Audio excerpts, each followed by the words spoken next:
រង្វាន់ Nobel សន្តិភាពគឺជារង្វាន់ដែលជាទូទៅត្រូវបានគេឲ្យតម្លៃខ្ពស់បំផុតនៅក្នុងចំណោមរង្វាន់ផ្សេងៗទៀតហើយជ័យលាភី Nobel សន្តិភាពនៅឆ្នាំ2014នេះគឺជាជ័យលាភីដែលពោរពេញទៅដោយនិមិត្តរូបគួរឲ្យធ្វើការកត់សម្គាល់ក្រៅពីអាយុរបស់យុវតី Malala ដែលជាជ័យលាភី Nobel វ័យក្មេងជាងគេនៅក្នុងប្រវត្តិសាស្ត្រចំណុចដែលគួរឲ្យចាប់អារម្មណ៍មួយទៀតគឺនៅត្រង់ថាមនុស្សទាំងពីររូបដែលទទួលរង្វាន់ Nobel សន្តិភាពរួមគ្នានៅឆ្នាំនេះគឺម្នាក់កាន់សាសនាអ៊ីស្លាមម្នាក់ទៀតកាន់សាសនាហិណ្ឌូម្នាក់មកពីប៉ាគីស្ថានហើយម្នាក់ទៀតមកពីឥណ្ឌានិងប៉ាគីស្ថានប្រទេសពីរដែលសុទ្ធសឹងជាមហាអំណាចនុយក្លេអ៊ែរនិងជាគូសត្រូវចាស់ឆ្នាំនឹងគ្នា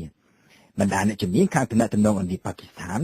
សុទ្ធតែនាំគ្នាលើកឡើងថាការសម្រេចផ្ដល់រង្វាន់ Nobel សន្តិភាពរួមគ្នាដល់យុវតី Malala និងលោក Satyarthi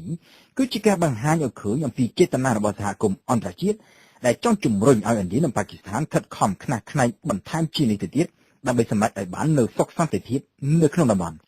យុវតី Malala ខ្លួនឯងក៏ទំនងជាបានមើលឃើញយ៉ាងច្បាស់ដែរអំពីនិមិត្តរូបនៃរង្វាន់ Nobel សន្តិភាពនេះឆ្នាំនេះបានជានៅថ្ងៃដែលគណៈកម្មាធិការ Nobel ប្រកាសលទ្ធផលរង្វាន់ Nobel សន្តិភាពកាលពីថ្ងៃសុក្រនាងបានប្រកាសអញ្ជើញមេដឹកនាំប៉ាគីស្ថាននិងឥណ្ឌាឲ្យទៅចូលរួមនៅក្នុងពិធីប្រគល់រង្វាន់ Nobel សន្តិភាពដល់រូបនាងនិងលោក Kailash Satyarthi ដើម្បីជានិមិត្តរូបនៃការបោះជំហានទៅរកការផ្សះផ្សាគ្នាក៏ប៉ុន្តែគ្រាន់តែប៉ុន្មានម៉ោងប៉ុណ្ណោះក្រោយពីការប្រកាសអញ្ជើញរបស់យុវតី Malala ការប៉ះទង្គិចគ្នាដោយអាវុធបានកើតមានឡើងសារជាថ្មីរវាងកងទ័ពប៉ាគីស្ថាននិងកងទ័ពឥណ្ឌានៅក្នុងតំបន់ចំនួនកាಶ್មៀរស្នូលអាវុធដែលជាការបញ្ជាក់ឲ្យឃើញថាសុខសន្តិភាពរវាងឥណ្ឌានិងប៉ាគីស្ថានគឺនៅតែជាស្រមោលព្រាលដោយគ្មានពន្លឺហើយរង្វាន់ Nobel សន្តិភាពរួមគ្នារបស់យុវតី Malala និងលោក Kailash Satyarthi ហាក់ដូចជាគ្មានឥទ្ធិពលក្នុងការកាត់បន្ថយអារភាពរវាងប្រទេសទាំងពីរនេះទេនៅក្នុងពេលបច្ចុប្បន្ននេះគេសង្កេតឃើញថាចំណុចក្តៅនៃចំនួនរវាងឥណ្ឌានិងប៉ាគីស្ថានគឺចំនួនព្រំដែននៅតំបន់កាಶ್មៀរដែលកងទ័ពទាំងពីរបានបាញ់ផ្លោងដាក់គ្នាទៅវិញទៅមកជាប់ស្ទើរជាប្រចាំចាប់តាំងពីសប្តាហ៍មុន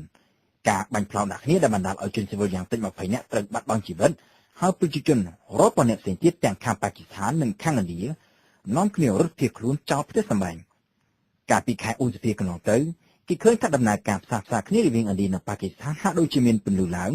នៅក្រៅពេលដែលលោក Narendra Modi នាយករដ្ឋមន្ត្រីថ្មីរបស់ឥណ្ឌាបានអញ្ជើញលោក Nawaz Sharif នាយករដ្ឋមន្ត្រីប៉ាគីស្ថានឲ្យទៅចូលរួមនៅក្នុងពិធីស្បត់កាន់តំណែងរបស់លោកក៏ប៉ុន្តែ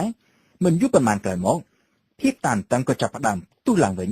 ហើយសូម្បីតែកិច្ចចរចាសន្តិភាពដែលប្រទេសទាំងពីរគ្របមកធ្វើការពីខែមុនកន្លងទៅនេះក៏ត្រូវបានឥណ្ឌាប្រកាសលុបចោលផងដែរក្រោយពីរដ្ឋាភិបាលប៉ាគីស្ថានបញ្ជូនអំណាចឲ្យទៅជួបក្រុមអន្តរាយផ្ដាច់ខ្លួននៅតំបន់កាಶ್មៀរចាប់ពីពេលនោះមកគេសង្កេតឃើញថាលោក Narendra Modi ដែលត្រូវបានគេស្គាល់ជាទូទៅថាជាអ្នកនយោបាយជាតិនិយមខ្លាំងមួយរូបនោះ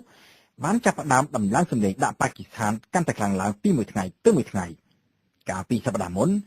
លោក Modi បានធ្វើការសង្ខេបដោយខ្លីនៅជំហររបស់ឥណ្ឌាចំពោះប៉ាគីស្ថានត្រឹមពាក្យមួយឃ្លាថាឥណ្ឌានឹងបន្តចរចាដោយរក្សាម្រាមដៃជាប់នៅលើកែកំភ្លើងគូបញ្ជាក់ឡើងវិញថាឥណ្ឌាដែលមានប្រជាជនភាគច្រើនកាន់សាសនាហិណ្ឌូនិងប៉ាគីស្ថានដែលមានប្រជាជនភាគច្រើនកាន់សាសនាអ៊ីស្លាមកាលពីដើមឡើយគឺជាប្រទេសតែមួយក៏ប៉ុន្តែត្រូវបានពុះចែកជាប្រទេសពីរផ្សេងគ្នាចាប់តាំងពីឆ្នាំ1947ក្រោយពីទទួលឯករាជ្យពីចក្រភពអង់គ្លេសចាប់ពីពេលនោះមកប្រទេសទាំងពីរបានក្លាយទៅជាគូសត្រូវស៊ីសាច់ហុតឈាមនឹងគ្នារហូតផ្ទុះជាសង្គ្រាម10ទៅ3លើកនិយាយជារួមទៅចំនួនរវាងឥណ្ឌានិងប៉ាគីស្ថានគឺជាចំនួនដែលកើតចេញពីការមិនទុកចិត្តគ្នានិងភាពជាគូសត្រូវដែលបានចាក់ឫសយ៉ាងជ្រៅអស់រយៈពេលជាងកន្លះសតវត្សរ៍មកហើយភាពជាគូសត្រូវនេះទំនងជាមិនអាចសាបរលាបទៅវិញដោយសារតែរង្វាន់ Nobel សន្តិភាពជានិមិត្តរូបមួយនោះទេ